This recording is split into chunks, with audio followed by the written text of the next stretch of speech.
Ahsanul jima'i, dan yang paling bagusnya kita melakukan berhubungan intim ma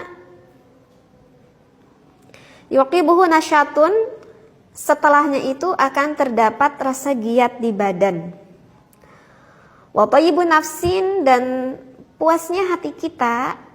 Wa baqi sahwatin, dan akan masih terdapat rasa sisa syahwat. Wa syarruhu ma yuqibuhu, tetapi kalau melakukan berhubungan intimnya yang tidak baik, ra'datun wa dayqun nafsin, maka badannya itu akan merasa sesak gitu di dadanya dan bahkan bisa agak menggigil gitu badannya. Wa mautu a'dha'in wa ghisyanun, dan akan serasa mati gitu ya anggota badannya dan agak pusing-pusing di kepalanya. Wa bughdu syahsil mankuhi, dan akan terdapat rasa benci kepada pasangannya. Fa in kana mahbuban, walaupun sang istri ataupun sang suami yang dia cintai. Fa hadzal qadru kafin fi tadbiril aslahi minal jima'i. Ini tadi cukuplah sebagai cara yang paling bagus di dalam kita melakukan berhubungan intim. Nah, jadi di sini dikatakan yang diterangkan itu cirinya kalau kita bagusnya melakukan berhubungan intim itu hati kita sesudahnya itu akan merasa puas, bahkan masih terdapat rasa sisa-sisa syahwat setelah kita melakukan berhubungan intim. Badan kita akan terasa giat, maksudnya akan terasa lebih seger lah gitu ya. Berbeda dengan yang melakukan berhubungan intimnya yang kurang tepat ataupun yang kurang baik lah begitu ya. Justru dadanya itu kan merasa sesak. Biasanya sih karena merasa sesak itu karena nggak mencapai akan suatu kenikmatan sih biasanya. Sehingga nggak ada rasa puas di dalam hati. Bahkan bisa saja di sini dikatakan oleh ulama, bahkan bisa menimbulkan rasa benci kepada pasangan kita. Artinya bisa saja sang istrinya merasa benci kepada suaminya, ataupun suaminya kepada istrinya, walaupun pasangan kita itu pasangan yang sangat kita cintai. Seperti itu. Ya kalau keterangannya sih simpel juga ya, yang udah diterangkan, ya begitulah kalau cirinya tandanya yang baik dan tandanya yang kurang baik. Nah kemudian kita tuh berpikir kalau begitu bagaimana agar berhubungan intim kita itu baik, yang gimana gitu kan? Pasti kan ada juga nih yang bertanya kalau saya udah paham nih, yang baik itu nanti tandanya seperti itu. Nah kalau gitu kita itu pengen melakukan hubungan intim yang baik itu bagaimana? Seperti itu. Nah berarti kita itu harus memahami dulu akan perbedaan laki-laki dan juga perbedaan perempuan. Karena kan kita melakukan berhubungan intim antara suami dan juga istri. Nah, saya sudah sering nerangin kan, kalau wanita itu lebih besar dominan ke emosionalnya, ke hatinya. Sedangkan kalau laki-laki itu lebih besar dominan ke akalnya, gitu ya. Berarti itu udah beda. Di dalam melakukan berhubungan intim pun tentu saja berbeda.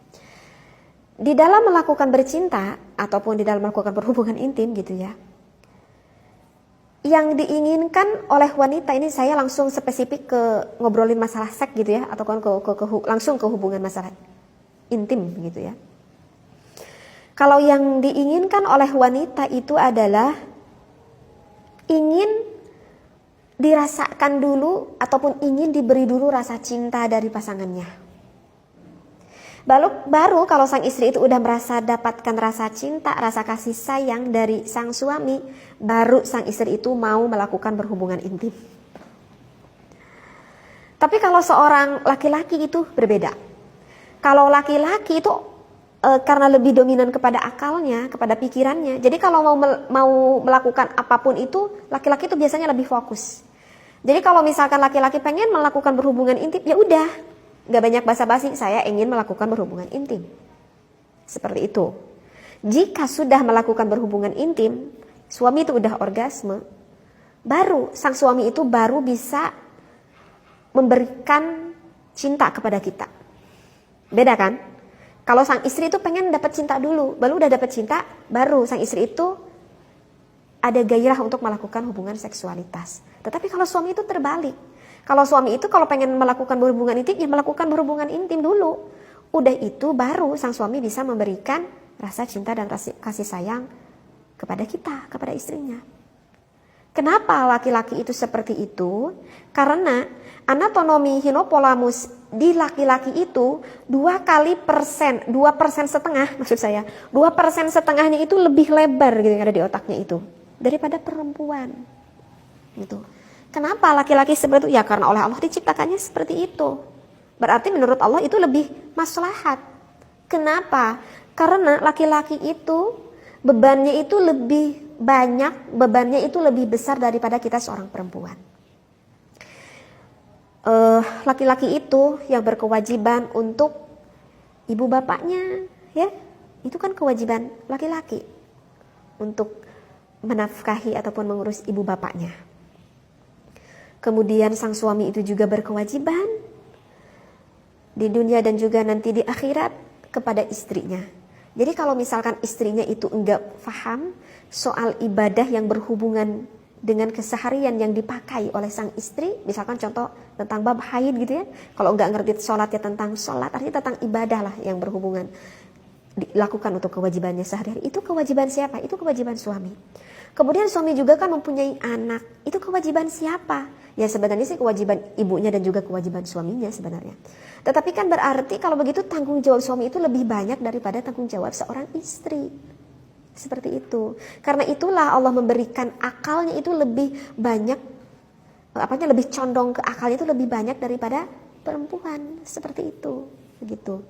Sehingga karena hipotalamusnya itu lebih tebal seperti itu, jadi kan wajar kalau misalkan suami itu lebih banyak kepenatan, lebih banyak kepusingan gitu, sehingga sang suami itu ingin pembebasan ketegangan, kepenatan yang ada di dalam dirinya. Dengan apa? Yaitu suami itu ingin orgasme, artinya ingin melakukan hubungan intim sampai dia orgasme, sampai dia mendapatkan kenikmatan itu. Sehingga setelah sang suami melakukan hubungan intim, setelah orgasme suaminya, maka badannya itu akan lebih rileks dan pikirannya pun akan kembali normal lah istilahnya seperti itu. Jadi karena banyak kepenatan di dalam otaknya, jadi bagaimana sang suami mau memberikan rasa perhatian yang lebih, ya, memberikan rasa cinta, rasa kasih sayang kita kepada kita lebih, seperti itu. Jadi wajar deh kalau misalkan kita lihat suami yang udah pulang kerja gitu ya, yang gak terlalu banyak ngobrol, yang gak terlalu banyak senyum, itu harus diwajari begitu wahai para istri gitu ya. Karena wajar saja dia kan udah bekerja seharian yang penuh dengan kelelahan, kecapean, kepenatan, sehingga udah konsentrasi itu udah mulai terlalu gak fokus. Jadi wajar kalau laki-laki seperti itu. Nah oleh karena itu justru sang istri itu harus membantu kepada suaminya untuk menghilangkan kepenatan-kepenatan itu. Jadi kalau misalkan suami pengen gitu kepada kita, harusnya kita sebagai sang istri harusnya tuh lebih bersemangat gitu ya. Kenapa kita harus lebih bersemangat? Agar kita membantu kepada suami kita untuk menghilangkan kepenatan-kepenatan itu begitu. Sehingga itu untungnya juga nanti akan dapat buat kita gitu ya. Karena kalau udah hilang penatnya, nah maka akan lebih mudah suami itu mengekspresikan rasa cinta dan rasa kasih sayangnya itu kepada kita, seperti itu ya. Nah jadi ini harus dipahami ya agar tidak menimbulkan kesalahpahaman. Kalau untuk sang istri ataupun perempuan itu justru terbalik. Kalau sang istri itu pengen dibangun dulu rasa ketegangannya itu dengan jalan yang panjang dan juga persyaratan yang banyak. Benar. Ini bukan menurut saya sih, ini menurut psikolog itu seperti itu gitu. Dan memang dirasakan gitu oleh banyak wanita ya seperti itu gitu ya. Jadi kalau pengen sang istri itu rasa gairahnya itu lebih memuncak, itu banyak syaratnya. Kalau perempuan itu pengen disayang-sayang dulu, pengen diulus-ulus dulu, pengen dipuji-puji dulu gitu ya, pengen diberikan rasa empati dulu gitu ya. Pokoknya banyak gitu ya. Bahkan terkadang pengen dipijit-pijit dulu gitu badannya. Artinya yang benar-benar santai, yang benar-benar menimbulkan rasa suami itu terasa oleh sang istrinya itu benar-benar sayang gitu. Nah baru itu akan bangkit gitu rasa gairah di dalam sang istri gitu ya. Jadi kalau misalkan merayu itu gak apa-apa, sang istri digombalin gitu ya sama suami, kan walaupun digombalin itu senang-senang aja gitu ya, dipuji-puji senang-senang aja gitu ya. Bahkan misalkan ada ngegombal sambil sedikit nyanyian gitu ya, sang suaminya itu istri itu akan senang seperti itu. Berarti kan yang diinginkan oleh sang istri sebenarnya itu masih banyak gitu persyaratan